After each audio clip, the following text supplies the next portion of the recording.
14号、15号两天伫台南新华美学馆办理山间海味2022年南部社造博览会，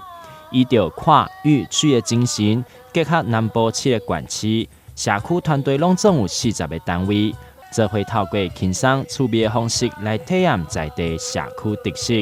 并透过无共识的气球表现出山海平原的意义。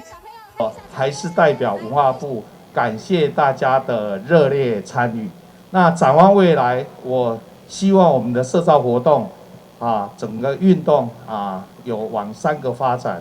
第一个发展，我希望我们未来的社造能够更多的跨区、更多的议题来，不管我们的环保，不管我们的整个社会的运动，其实我们要再重新做跨域的整合。第二个，我希望我们的社造其实逐渐能够给年轻人机会。那要给年轻人机会，因为现在少子化老龄化整体的发展，大家都离开了故乡，所以我很希望大家运用文化部的资源，能够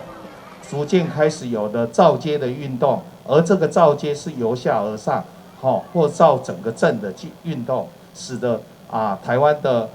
社区呈现更大的活力。